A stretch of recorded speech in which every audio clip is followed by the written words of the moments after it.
What's up guys, welcome back to another video where we're going to be going over a celebrity's car collection. The way these videos work is that all you have to do is put down in the comments down below the name of a celebrity you would like us to cover, and next week we'll be talking about the person who is the most recurring in the comments. Now today we're going to be talking about a tennis legend, probably the best, arguably the best tennis player of all time, Roger Federer.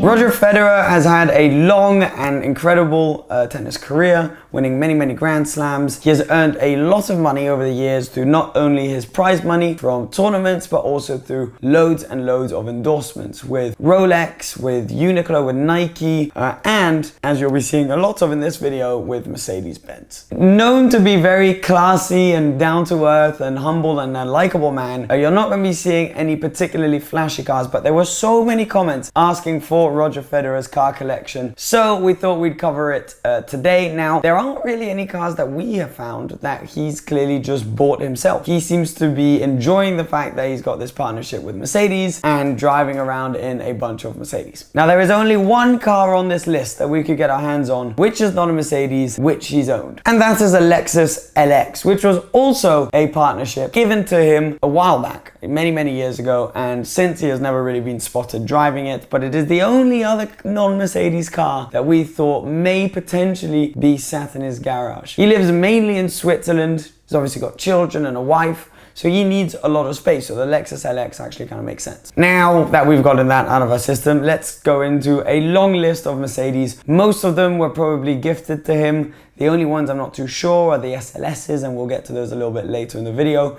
But effectively, I assume he was just given a lot of Mercedes. Let's kickstart with the CLS 450. Really nice car, ample power, 5 doors so you can fit some people in the back. Good looking coupe sedan, effectively. Awesome looking thing, clearly a sponsorship deal, and apparently he was then driven home, well, he drove one home and has since had one for his twins, for his kids. That's the first in a long list of practical Mercedes. Anywhere from the R-Class, which has since been discontinued, which was a perfect car actually back in the day for young families. Really luxurious, loads of space. You could fit whatever you needed in the back. It was effectively, you know, they still make the B-Class. It was a larger version. It was like the what the S-Class is to the C-Class, you know? So you have the B-Class, and then a bigger, more luxurious version of that is the R-Class. Now, he had one of these back when they were super fashionable. They actually didn't sell particularly well, so it's a model that has been discontinued, and now they are just continuing that format as a B-Class. Another very practical car is the Mercedes minivan, the V-Class.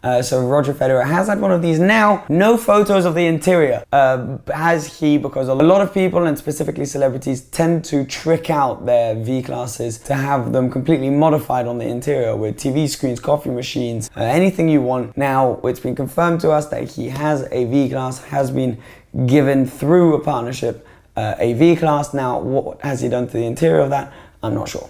But he's definitely had one. Alongside other Mercedes 4x4s, the GL, which was the biggest 4x4 in the lineup from Mercedes, and now the GLE 63 Coupe. The Mercedes naming system is super complex. Effectively, now anything GL is a 4x4, and they've used the usual Mercedes acronyms to go through the sizes of the 4x4. So Mercedes, you know, the smallest you get is the A-Class, then you go B-Class, C-Class, E-Class, and S-Class. Now, those are kind of the base models. Hope I haven't forgotten any. Then, if you go into 4x4 versions of those, you effectively just add a GL, and then you have all the different sizes. So GLA to start as a small one, GLB, GLC, GLE, and then GLS. And that's how you go through effectively the 4x4. So that only came in recently on the newer models. That's just to give you some context as to what car Roger Federer has. The GLE 63 AMG is the most powerful version of the GLE. You can get it as a hybrid, you can get it as a petrol engine, and then you can get it as this twin turbocharged V8, also petrol engine, but just bigger than the others. Ton of power, ton of torque, looks awesome. It's got center locking AMG wheels,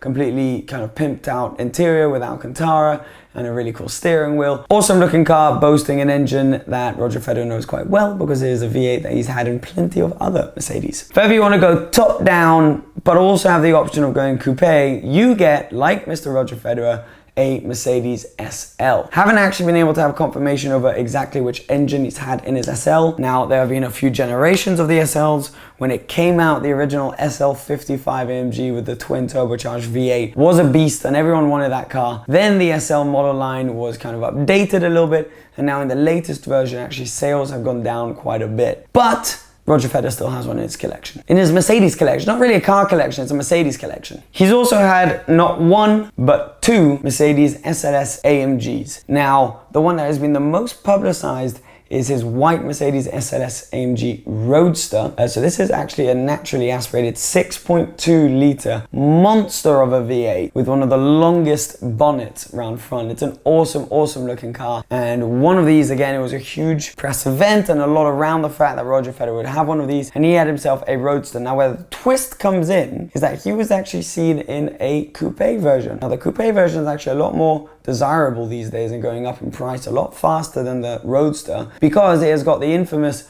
gull-wing doors. This is a car that was originally made as a tribute to the original 300SL gull-wing from a while back. So they brought back those gull-wing doors and since have not done it. Now, Roger Federer was seen in this car. There's a little video that you're probably seeing now of him in this car, and his passenger was no one else than Rafael Nadal. So those two clearly get along quite well. They were seen in this SLS. Now, I'm not sure if this was a personal car of Roger Federer's, if it was a press car, if it was for an event. We haven't been able to get too much information, but he's been seen in a red SLS coupe, which is probably the most exciting Mercedes we've seen him in. My favorite of his collection, but not the latest and greatest, which is the AMG GTS. Now, this is quite a car. It was the replacement for the SLS, but actually didn't boast more power and wasn't more expensive. They kind of brought it to a more affordable, well, affordable is a big word, still a very expensive car, but they wanted to bring it to a slightly larger audience. They got rid of the gull-wing doors, and that's actually what made the SLSs go up in value so much more, that it was kind of a discontinued model as well as the fact that the AMG GTS was no longer naturally aspirated. This has twin turbochargers. Solar Beam Yellow is the color that Roger Federer's was delivered in. Again, another press car. You guys were so mean to ask for it. I really wanted to talk about Roger Federer's collection, but as you can see, it's completely different to any of the other celebrities that we've covered. He has, well, obviously a very lovely and very kind and very generous partner in Mercedes-Benz who have allowed him to spend a lot of his time in these Mercedes, not necessarily having to drop some major coin for them. So